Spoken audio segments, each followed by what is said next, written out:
Thank you, Chris. You can pick up that envelope at the desk as you go out. Good morning, everyone. Anyone suffering from information overload yet? I think we've had a tremendous symposium so far, and I hope that today will continue to be the same standard that we've enjoyed thus far. Well, here we are, 50 years after Roswell, crash at Roswell, half a century of ufology. Put up your hands if you feel that it's time that we started having some answers. Thank you. Basically, that is what my presentation this morning is about. I have been involved as a researcher for some 20 years now, and I believe that the time has come that we need to continue, obviously, and not expect all of the answers, but that we should know some of the answers by now, after 50 years. So I'd like to begin this morning by just making some comments about that are directed to us. For the last 5 decades, what we have done in ufology is focus heavily on the accumulation of evidence. Is that loud enough at the back? Okay. This is the way that we've sought to verify the reality of the phenomenon. And we do that by weighing the volume of sighting reports and then understanding it, or attempting to understand it through the patterns that we see in those sightings. Now, I am not suggesting that we change this approach. This is a long-term, it's a methodical, difficult, slow process, and it will continue to be necessary. So I'm not suggesting we change that. It has already, as I see it, and I'm sure most of you, yielded success on at least one level. And that is that as we near the end of this century, the magnitude of UFO activity throughout the world and the continuing consistency of that activity worldwide, it's the same no matter where it happens, has largely succeeded in demonstrating to any informed and thinking person that the human race has encountered something that's objectively real and also non-terrestrial at the same time. It is no longer an option to say UFOs are not real. You can still have an opinion about what they are, but you no longer have an option. And anyone who feels that UFOs are not real, and I know I'm speaking to the converted largely here this morning, but anyone who feels that way simply is uninformed. However, despite this impressive backdrop of evidence, many vital questions do remain unanswered. And even we, as researchers and people who are interested, have yet to reach agreement on some of the most basic and essential issues.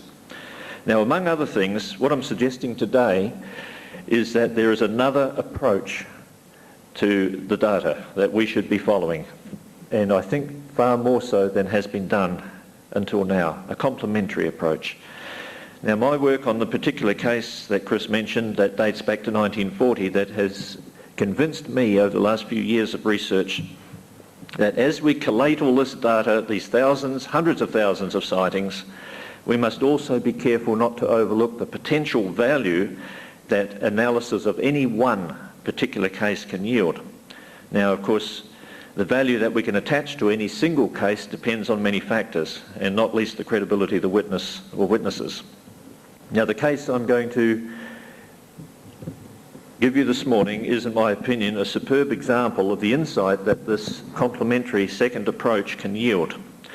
This detailed and straightforward report, which has been out of the UFO circle until, in fact, unpublished in UFO circles until just 3 months ago, is the most revealing and informative of any claimed alien encounter that I've studied in my time.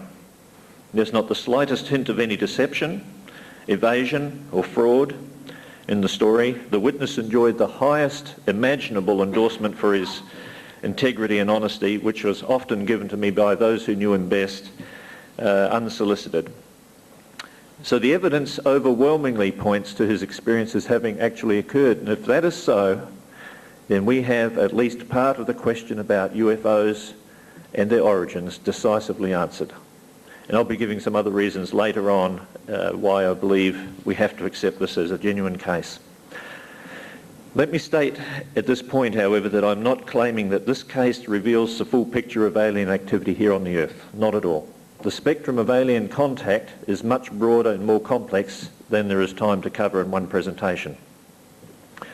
I also don't claim that all genuine extraterrestrials have the same appearance as the aliens did in this case. However, such aliens, and I'm talking about those who look like us, are more frequently reported than even many researchers are aware of.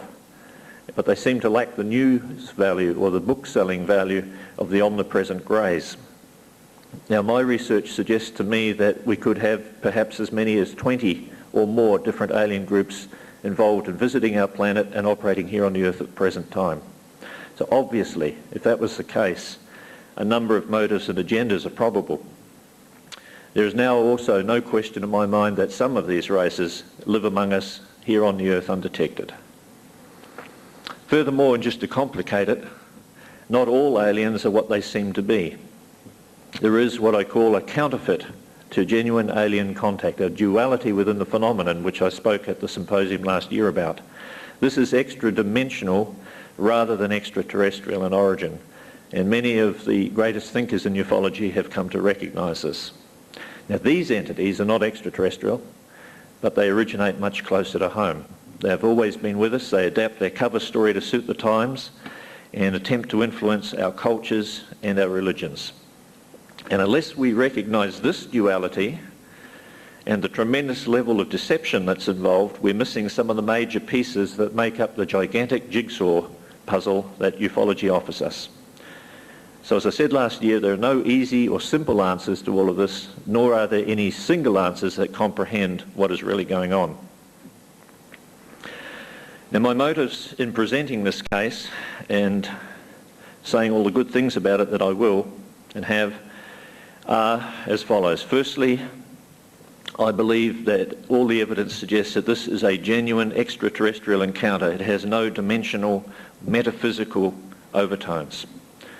I think that with an anniversary theme for this conference, 50 years of ufology, it's an appropriate and timely reminder for all of us to re-evaluate our methodology, the way we're going about it, and look at the system and the process that we're using to sort out the data. Secondly, this particular case has, as I've mentioned, never been published in UFO literature before, and I believe it deserves to be placed on record as perhaps one of the most preeminent cases of its kind.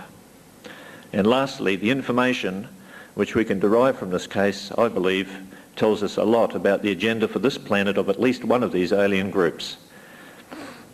Now, before we review what happened in this report, which is deceptively simple, we must remember that this is an unusually early case. It took place pre-1947 in a period that has yielded only small numbers of UFO sightings worldwide and almost no cases where the occupants of UFOs were reported. You could count them on the fingers of one, maybe two hands. The witness, Udo Wartener, his experience took place in daytime, and it involved intimate and open alien contact with a reluctant witness who kept his experience to himself, not even telling his wife, for nearly 30 years after the event. So I've assembled the following account, which I'll read to you now, from two handwritten accounts and one typewritten account by the witness, and from verbal recollections through interviews with a handful of close friends and family members whom he eventually confided in.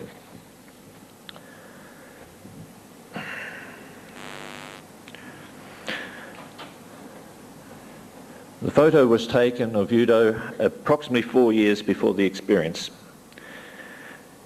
Mid-morning, early in May 1940, Udo was at his mining claim, which was a short distance from a lake near the small town of Townsend, near Helena in Montana. At the time, he was 37 years old. He was a miner of Dutch origin, and he was working in the area part-time for the Northwest Mining Company. During the previous month, he had found a glacial deposit at the base of a nearby mountain, which showed indications of gold-bearing ore, and he began working the site in his spare time. To do so, he first cleared an old and neglected ditch which ran around the mountainside, using it to divert the water that he would need for his mining from a nearby stream.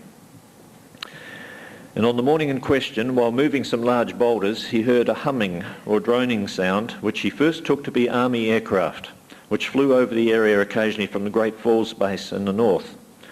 At first, Udo took little notice of the sound, but when it continued, he thought that a truck had driven up, and he climbed up onto higher ground.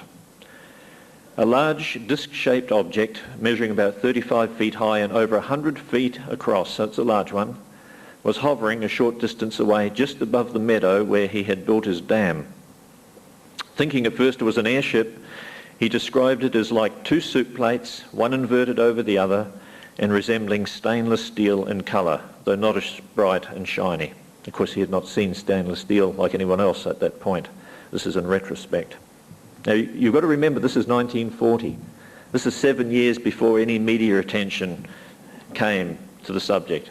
This is before the sound barrier was broken, before any satellites had ever been launched. You need to keep that in perspective as you listen to his response. As Udo stood watching, a circular stairway with a solid bottom forming part of the craft's hull was let down, and a man came down this and started walking towards him. As I was somewhat more than interested, Udo later wrote, I went to meet him. He stopped when we were about 10 or 12 feet apart. He was a nice-looking man, seemingly about my age, in other words, mid-30s perhaps. He wore a light grey pair of coveralls, a tam, which was a common term in that period, meaning just a circular cap, of the same material on his head, and on his feet were slippers or moccasins. The man came and shook his hand and apologised that they had not known anyone was in the area. I found that very refreshing. He explained that it was not their custom to interrupt or allow themselves to be seen. He asked me if it was all right if they took some of the water. As I said, I could not see why not, I said, sure. He then gave a signal and a hose or pipe was let down. His English was like mine, but he spoke slowly as if he were a linguist and had to pick his way. The man asked Udo what he was doing, and this was explained. Udo was then asked if he would be interested in coming aboard the ship, and went willingly and without any sense of fear. As he got underneath the hovering craft, Udo described the humming sound as not loud, though it seemed to go through you. But once inside the ship, the noise was hardly noticeable except what came up the stairwell. Then he writes, we entered into a room about 12 by 16 feet with a close-fitting sliding door on the farther end. Indirect lighting near the ceiling and nice upholstered benches around the sides. There was an older man already in the room, plainly dressed, but his hair was snow white. I then noticed that the younger man's hair was also white. Udo described the men as being young and strong-looking and having clear, almost translucent skin. And perhaps this explains the curious fact that he seems to have asked the men their age even before asking their origin. Clearly there was something about their appearance prompting his inquiry. And the men answered that one was about 600 years old as we measured time, and the other was over 900, so about 600 and over 900 years of age. They also informed him that they knew over 500 languages and were learning ours and improving upon them all the time. When he asked why they wanted to take water from the stream and not from the lake, which is nearby, the younger of the two men replied that the water was good and was free from algae, as if they had gotten the same before, and it was convenient. Many years later, Udo indicated to a family member that I interviewed that hydrogen extracted from the water was in fact the fuel source for the craft. Udo then asked what caused the noise of the craft and was not only shown the mechanism that powered the disc, but was given what appears to be a full and open, albeit basic, discussion of the key principles involved in the following words. This is what the man told him. As you noticed, we are floating above the ground, and though the ground slopes, the ship is level. There are in the outside rim of the ship two flywheels, one turning one way and the other in the opposite direction. He then went on to explain to Udo that the action of these two revolving wheels or rings gave the ship its own gravitational pull, its own gravitational force, or rather overcame the gravitational force of the Earth and other planets, the Sun and stars. And though this pull is but light, We use this gravitational pull of the stars and planets to ride on, like you do when you slide on ice. An interesting analogy when you think of it. Elsewhere, Udo described these rings or flywheels as being about 3 feet wide, several inches thick, and they were separated by rods turned by motors and next to battery or transformer-like units all around the inside perimeter of the circular ship. He was told that these two rings or wheels developed an electromagnetic force. Now, this was a term he didn't understand at the time, but he inferred from what he learned that the ability to develop a cheaper and more practical energy source was of the utmost importance to mankind. He was also told that the craft was able to focus on a distant star and use the energy to draw itself through space at speeds faster than light, and they used the specific phrase, skipping upon the light waves.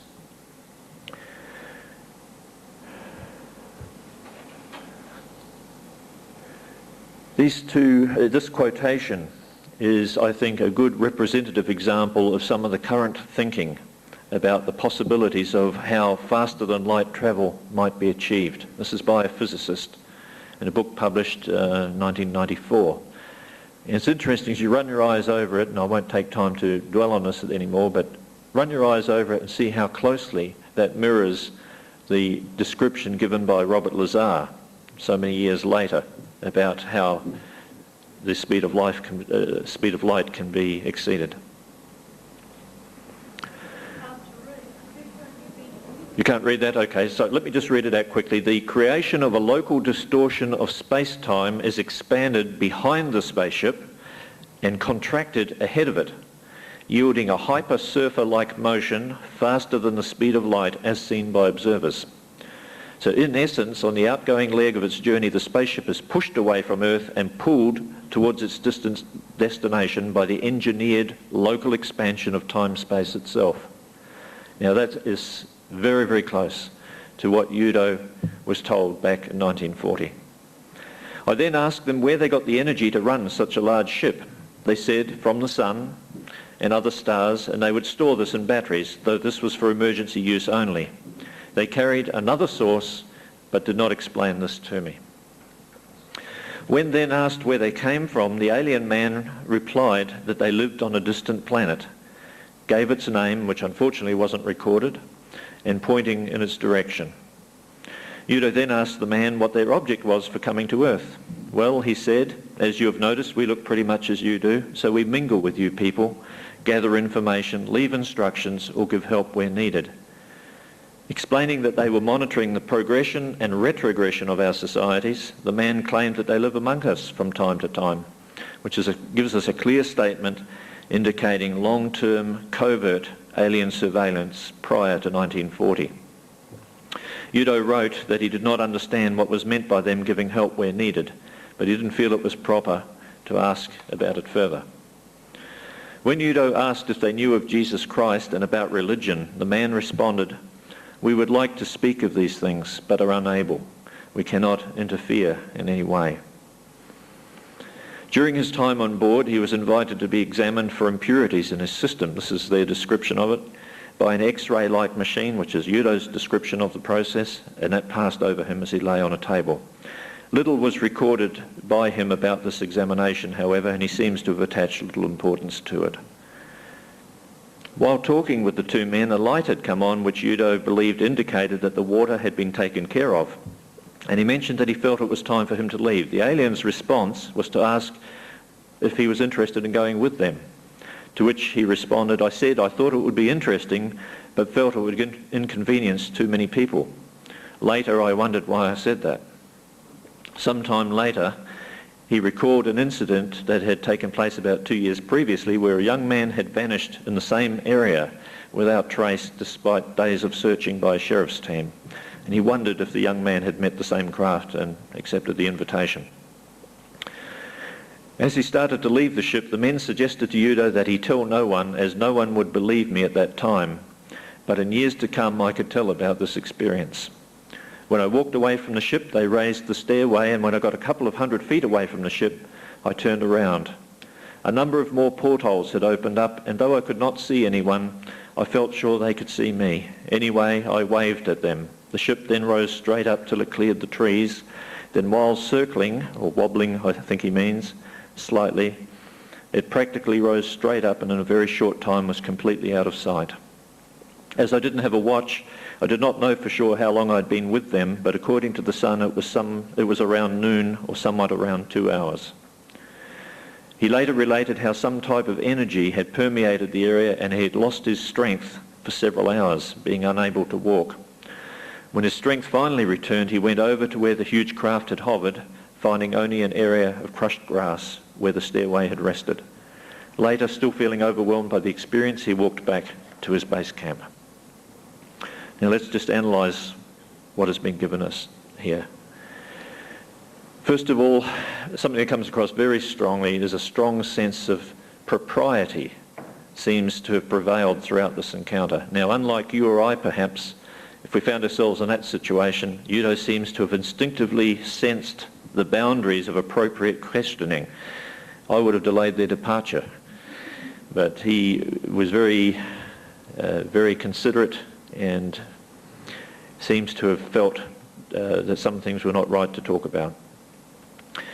It seems clear from the whole experience that the taking aboard the craft of a considerable quantity of ordinary stream water as a fuel source for perhaps a small, this is my speculation, perhaps a small nuclear reactor of some kind was the sole purpose for the landing of the alien ship.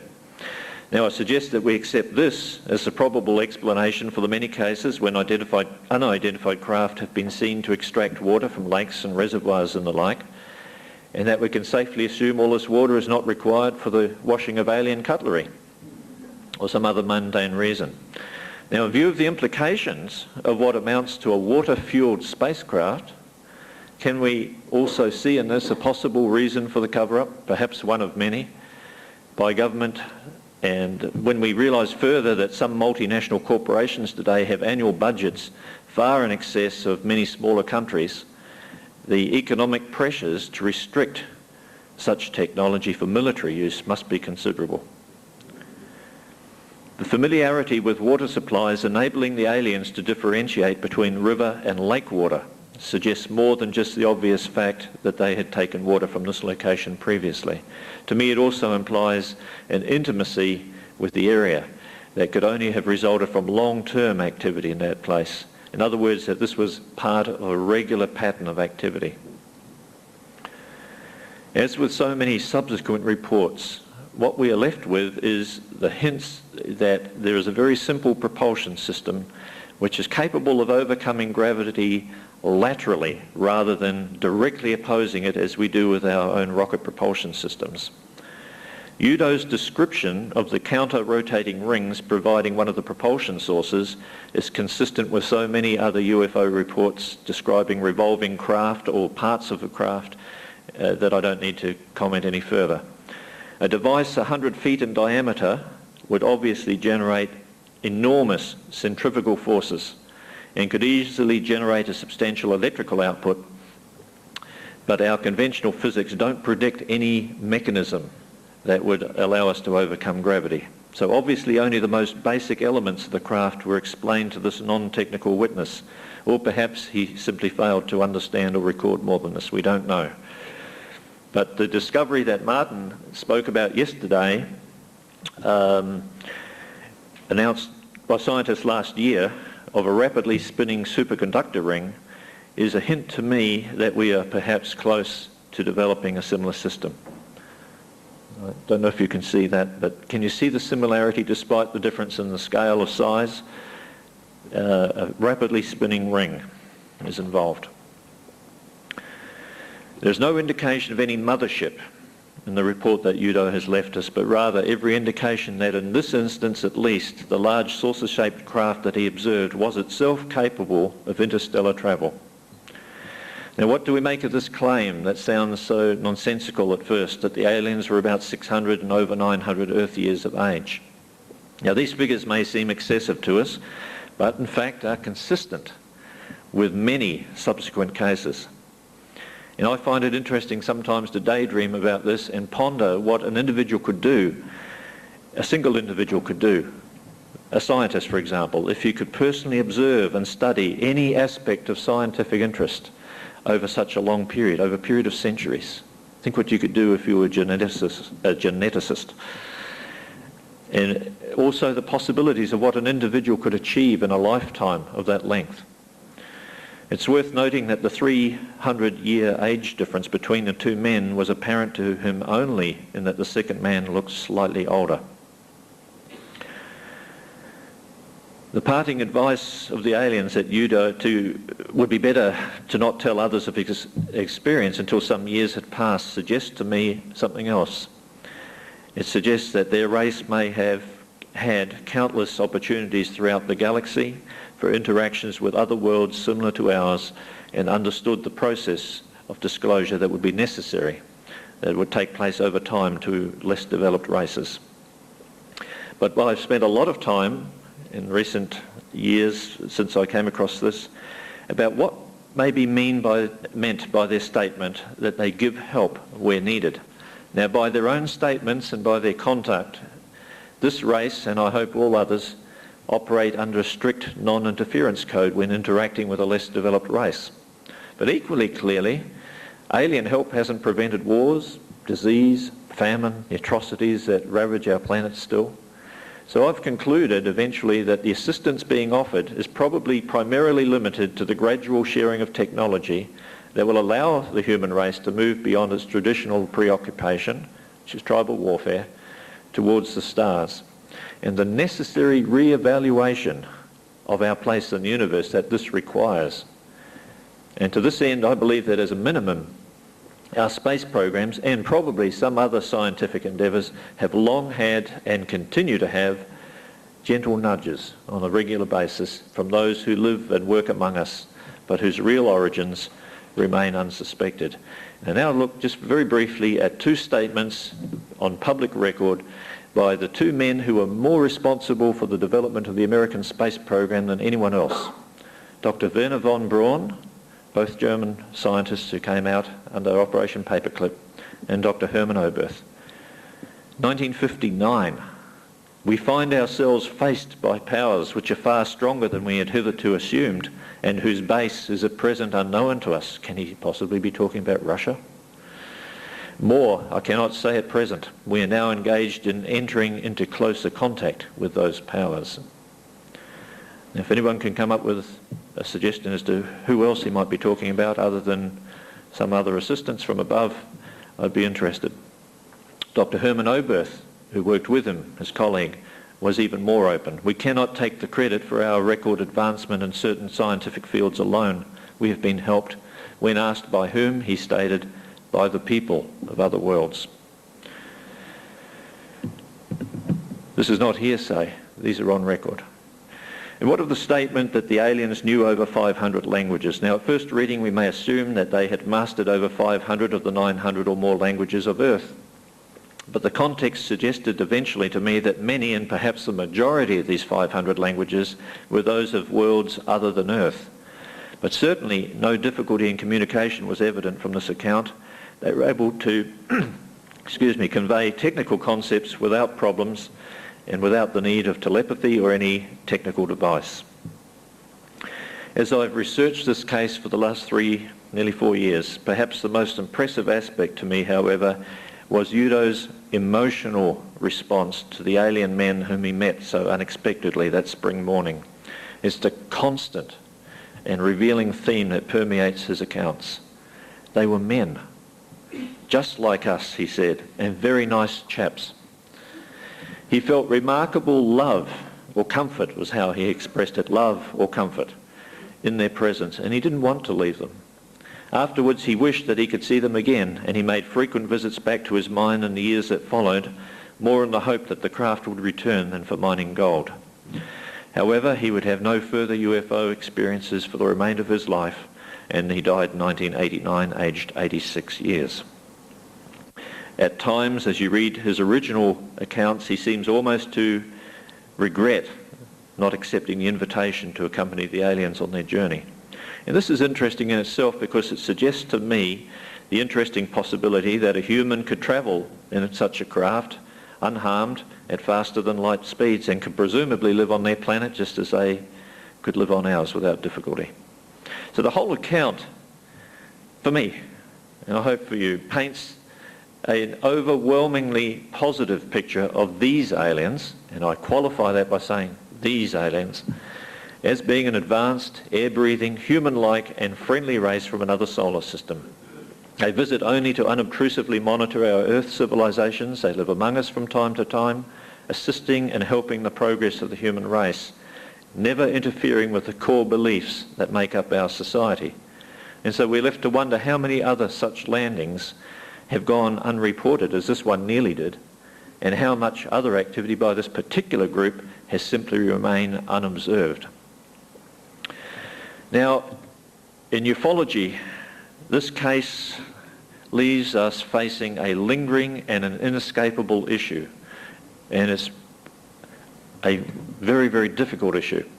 What, if anything, can we learn about this experience in relation to the claims of the contactees, many of whom have reported since this similar experiences? Now, I'm quick to state that in my opinion, the majority of contactee claims are the UFO equivalent of the space junk that now orbits our planet. But I'm also equally convinced that not all such cases are the result of overactive imaginations, inflated egos, or fraudulent intent. I'll take his picture off in case anyone gets upset.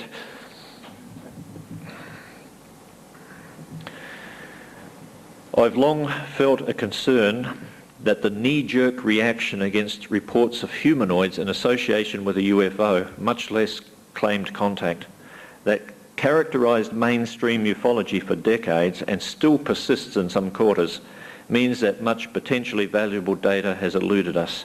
How many other cases comparable to this have been buried intentionally to the sneering epithet of Space Brothers, or have simply been lost with the passing of time, as this case almost was? More seriously, the rejection of the early contactee claims has led to a situation today in ufology which I call the cover-up within ufology. Many researchers and groups today reject out of hand any report where UFO occupants are described as being like us in appearance, and any suggestion that some aliens may therefore live among us incognito. And sadly, this bias extends to some of the largest, most influential UFO groups, who routinely censor and ignore thousands of reports each year because the reported aliens don't fit their narrow preconceptions. I wonder at times what historians of the future are going to make of such an inexplicable cover-up within ufology, which ignores so much evidence so completely. And there's another assumption within mainstream ufology that's continued to hold back our understanding of what's going on, every bit as much as the frauds and the hoaxes. The natural but simplistic assumption of so many ufologists, even today, that we're being visited by just one alien race has also led to the rejection of reports that don't fit the chosen mould. But anyone familiar with the data, the full data, would have to be forced to conclude that we're being visited by a great variety of beings, and not all of them fit the Hollywood-promoted stereotype. Now, if we define a contactee as one claiming a physical encounter and two-way communication with an apparent extraterrestrial, now this is separate from channeling or other paranormal activities. Udo Wartner was certainly one of the very first, perhaps the first, contactee that we know of. There's much in his account that stands unique among early contactees, as well as preempting those who began claiming contact from the 1950s to the present day. In contrast to almost all other pre-Adamski contact claims, for example, Udo's aliens arrived in a physical spacecraft. Now, that might sound a stupid comment to make, but in fact, only a handful of cases prior to 1940 exist where UFO entities were reported worldwide. And almost without exception, all of these took place without any communication taking place. And even more incredible, that it may seem to us now, almost every other reported contact case previous to 1952 relied on astral travel or some other teleportation or psychic device in order to meet with those of other worlds. Furthermore, for more than 2 years after the writer Emanuel Swedenborg's Odyssey Through the Galaxy, which was published back in 1758, every claimed contact with alien life was confined almost totally to origins within our known solar system, in particular Mars, Venus and the Moon. Now, while belief in the existence of intelligent life elsewhere in our solar system persisted until at least the 1960s, Udo's aliens claimed to be from a far distant planet, which was clearly not one of our sister worlds. The claim for an origin in our own solar system and the other elements that are so common as to be almost universal in accounts by later contactees are totally missing in this unplanned accidental meeting with aliens. One general trend of contactees, particularly prior to the 1970s, has been to claim alien communication by telepathic means and to receive metaphysical messages which have often assumed a religious context and sometimes led to the formation of religions and cults. We see none of this in Udo's account, which to me further strengthens its credibility. The alien spoke to him in English, claimed proficiency in many other languages. There was no proselyting. No messages were given. Although they were free to disclose their origin, what they did disclose is basically everything, with one exception. Their origin, their personal details, propulsion sources, aspects of their mission on Earth. These aliens maintained a strict policy with regard to religion and cultural matters, as we would expect from an advanced and ethical society. Although Udo was himself devoutly religious, he didn't see his experience at all in religious or spiritual terms, but just as a straightforward physical meeting with men like us from another planet. Now, these exceptions to the general rule of such cases are impressive enough, but there's more. Several significant elements that we today regard as standard in both UFO sightings and in contact cases seem to appear first in Udo Wartner's experience. The shape and dimensions of the craft itself, the extractions of large quantities of ordinary water, the use of that water as a fuel source, the great age of the aliens, the claim for faster than light travel, the medical examination when inside, the apparent use of more than one propulsion system upon takeoff, the electromagnetic effects experienced. These are just some of the things that have since come to be commonly reported. Now, there's always been a very real danger in ufology that we can perpetuate or create for ourselves arbitrary paradigms that reflect individual or collective biases rather than reality, which is what we're seeking to understand. Now, this has happened in the past, and ufology is the poorer for it.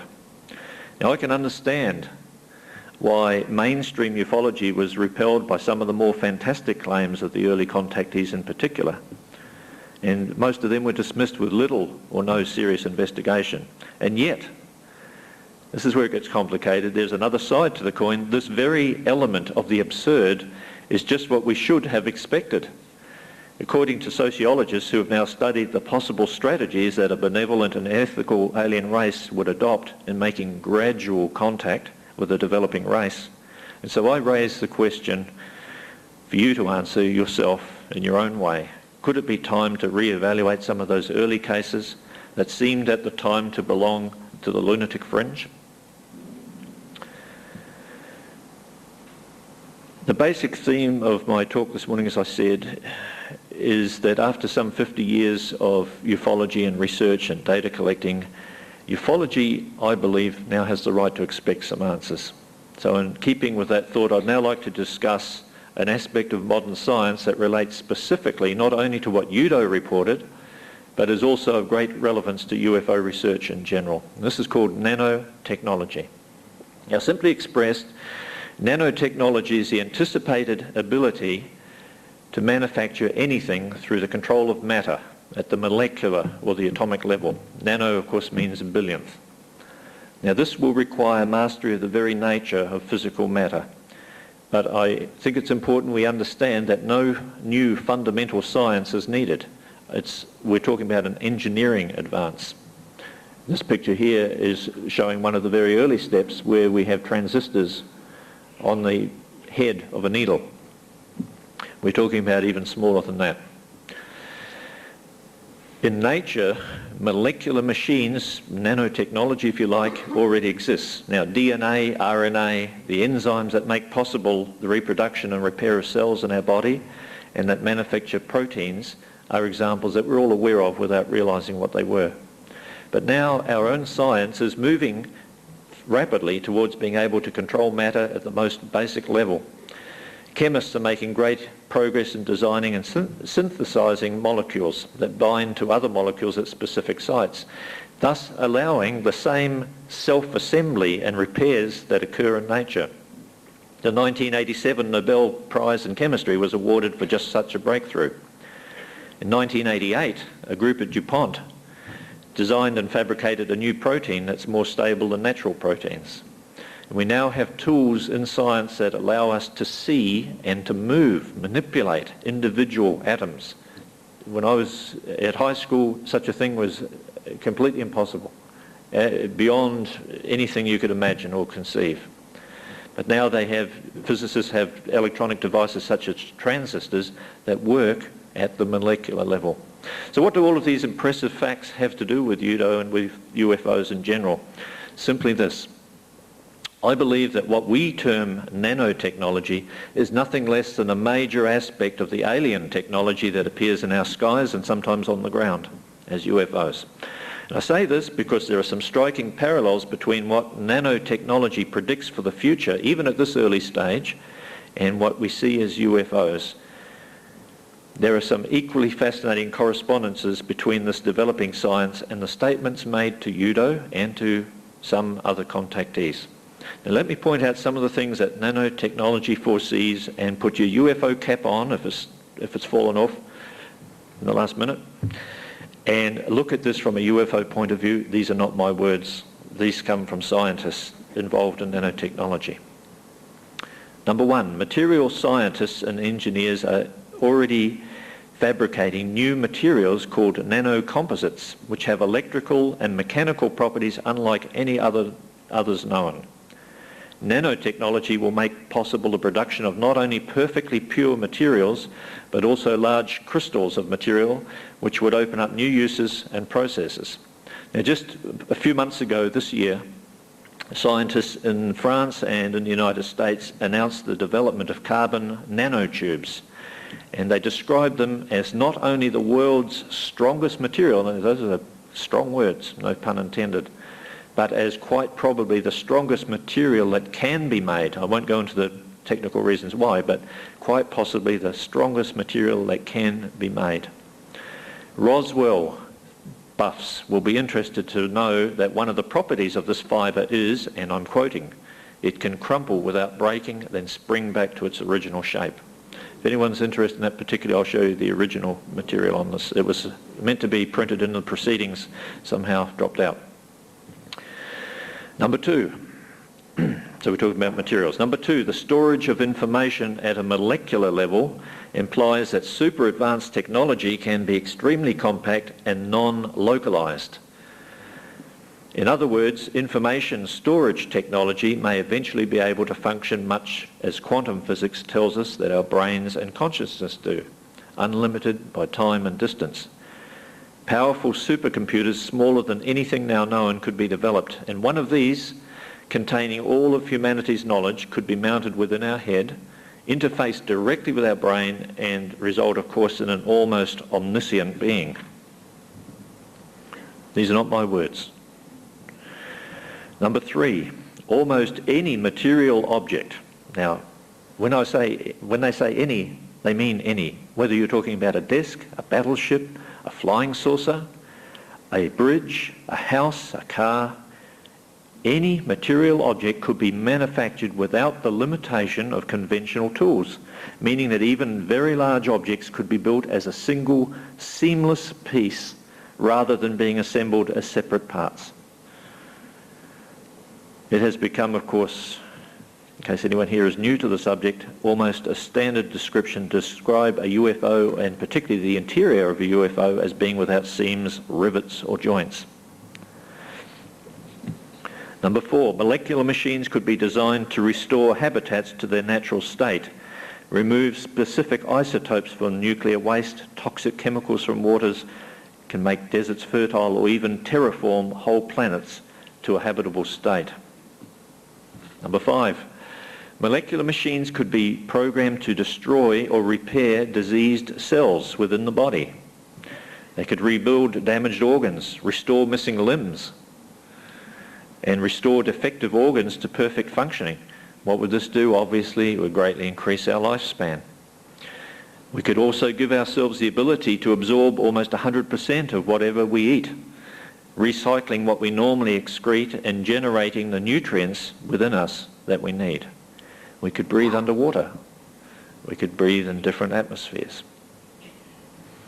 Number 6, we could bring up other organisms to a level of intelligence through this engineering similar to our own. And we could create new intelligent biological organisms to perform specific tasks for us. Now, my comment, increasingly it seems that some of the beings reported piloting and crashing alien craft, maybe that's why so many crashes, may be exactly this. I'll return to the description. Number 7. Nanomachines could locate, read, and then store the genetic information of every living species in a central repository, which among other things could then be used to improve or recreate all species. These are not my words, I promise. Perhaps to repopulate a damaged habitat that has been restored.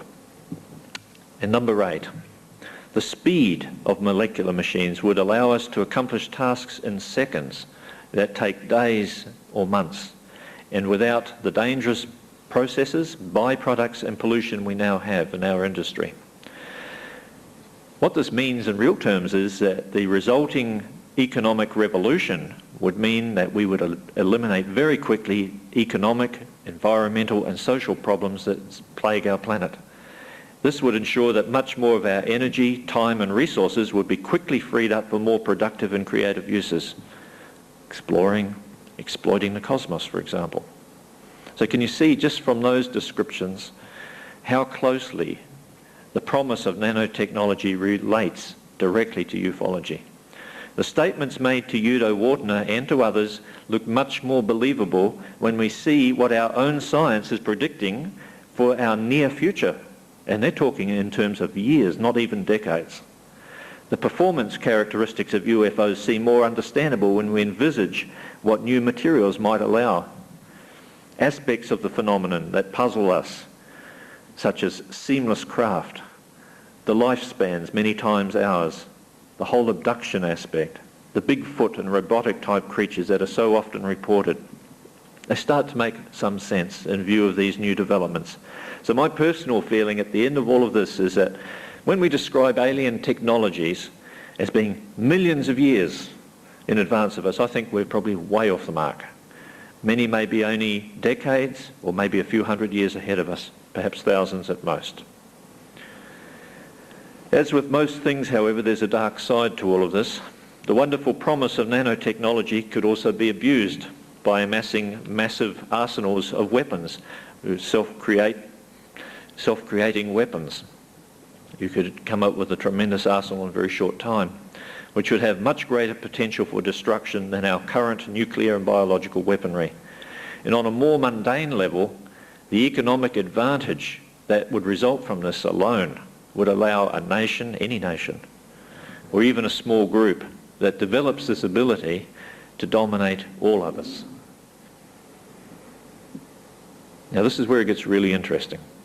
The concept of nanotechnology, of molecular machines, was first discussed as recently as the 1940s by a physicist called Richard Feynman.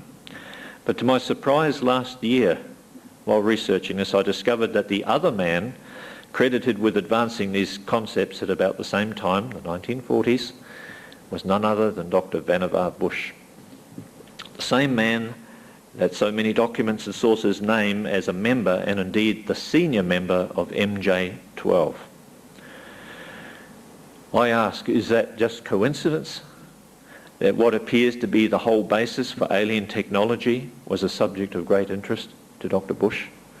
If MJ12 had access to at least one crashed UFO by 1947, as the evidence so clearly indicates, Our emerging concepts of nanotechnology now may owe much to recovered alien technology.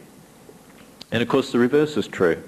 Perhaps it's possible that Bush may have been chosen for his position on MJ12 not only because of his broad background in various fields, including computers, but because he had already begun developing some molecular concepts that would prove useful for understanding a crashed flying saucer. And that is true whether the crash was accidental, as we commonly assume, or intentional, as some have suggested. But either way, a link between alien technology or nanotechnology, MJ12, and recovered alien craft is indicated. So wherever the truth lies concerning a link between Vannevar Bush's nanotechnology and crashed UFOs, we can be certain of one thing. The military and intelligence communities would have the strongest interest in the applications of nanotechnology, no matter where it comes from. In the past few years, a number of claims have been made that suggest that one product of nanotechnology in particular, and I'm talking about biological computers that are years ahead of anything available commercially, have already been covertly developed and put to work for the intelligence community. There are some references in the proceedings if you want to look into that more. But if there's any truth in these independently made claims, we see yet another link to ufology and, of course, another reason for a cover-up. Finally, let me just direct some thoughts to all of us as UFO researchers. As we wade through government and military disinformation, through dimensional deception that I referred to earlier, and through alien duplicity, we can, if we're not careful, find ourselves comfortably conditioned into believing that the answers to the whole UFO enigma remain out there, forever tentative, beyond our understanding, or that the answers can be comprehended through simple scenarios. Now, I want to just mention one aspect in particular, and that is the current preoccupation by many researchers with what is in reality only a single facet of ufology, abductions. The preoccupation with this, and please don't misunderstand me, I admire enormously the people who have given so much of their lives, people like Bud Hopkins, for example, to help us understand this aspect. But if we focus on that entirely, it distorts the complex and multifaceted picture of extraterrestrial contact. It conditions ourselves, as well as the general public, that aliens are by definition small grey beings with large dark eyes. And it further gives the impression that alien contact equates only to abductions, when in fact that is only one aspect.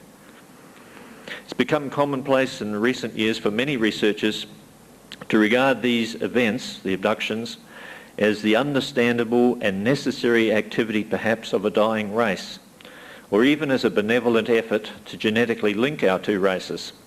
But there's much about the whole abduction scenario that disturbs me and leaves me strongly suspecting that much of it may be merely a cover for something else. As with UFOs in general, the extraterrestrial hypothesis seems likely to be only one of several stimuli behind abductions. I personally think that it is likely, or possible at least, that dimensional entities are involved in abductions because they are what amounts to an intrusive and deceptive charade. Bud Hopkins spoke about it just yesterday. I also think that perhaps the abducting greys are not necessarily what we assume them to be. Their seeming lack of individuality and the hive mind mentality that's so often reported indicates to me that perhaps at least some so-called greys may not be aliens at all, but rather biological robots, doing what is repetitive, dangerous and menial for the more human-appearing figures that are often reported lurking in the background.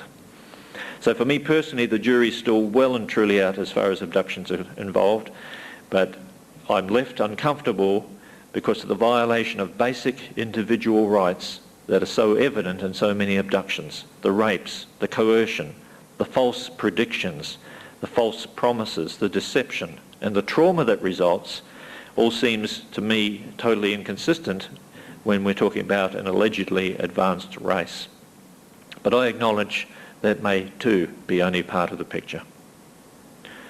Likewise, the cries of conspiracy and cover-up, while not denying that there are cover-ups, there are cover-ups, and I've given some good reasons, I believe, why.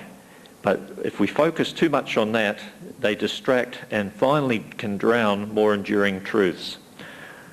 I've tried today to give some reasons why I believe we can know some of the truth. We don't have to wait for the government to give it to us. But there's a real danger on becoming so focused on exposing these cover-ups that we can become oblivious to what is knowable through careful, systematic and probing research. I don't believe anyone yet has the full picture of what's really going on in the world of alien contact, but I believe that Udo Wartner's experience can tell us that we can know some important pieces of the puzzle. His 1940 encounter gives us the agenda of at least one extraterrestrial group that has long interacted with us, and that in itself should be a key that enables us to understand other aspects of the gradually unfolding program of alien disclosure. Let me just conclude on a personal note. Just last November I was able to fulfill one of my childhood dreams by visiting Cape Canaveral for the first time and seeing the place where so many events of historical importance in our space programs have taken place. It was there that it occurred to me that a part of my fascination with UFOs is that some UFOs represent the space programs of other worlds. In that sense, we can see something of our own future endeavours as we make the planned transition from a terrestrial to a solar species and eventually to a galactic race. Let us never forget that the future of the human family lies in space, among the stars, and necessarily also among those who have also matured beyond their own birth planets. In last year's symposium, I listened with great interest to a summary of some of the more subtle and far-reaching effects to the human psyche that can result from encounters with UFOs and their occupants.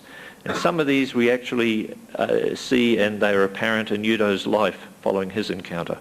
Let me just summarise them. There's a tendency, and we're generalising here, we're talking about the big picture. I think that means I've only got 15 minutes left.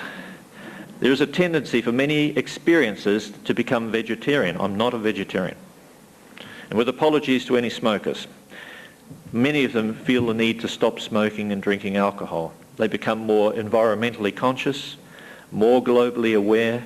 They often have a desire to live rurally.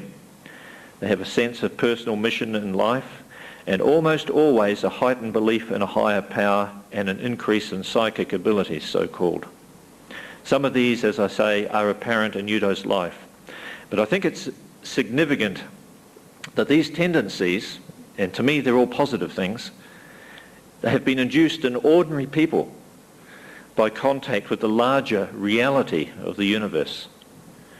Now, whether these effects are attributable to the actual alien contact itself, or whether they just reflect the reawakening of the 20th century mind from a fast food diet of convenience, triviality and our parochialism, I suggest that they point to what lies ahead of us as contact progresses.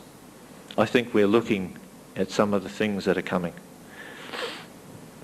Almost all of us hold a well-earned PhD in reality avoidance. In our culture and in our society, from our birth we've been conditioned to avoid some of the most obvious things in life. Most of us have trouble facing inevitables such as death.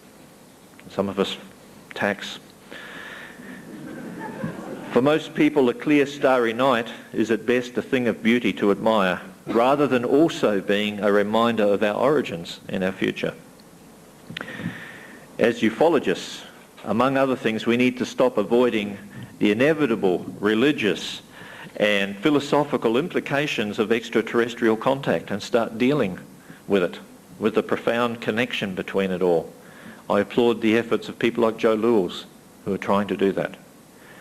The earth-bound parochialism that dominates and diminishes us and our culture and our belief systems and our thinking is increasingly becoming confronted by reality. This is our future. This is what it's really all about. This is where we're headed. And so it is ufology, perhaps more so than any of the other sciences, that forces us to face the three great realities of existence. Where did we come from? What is this life really all about? And what next?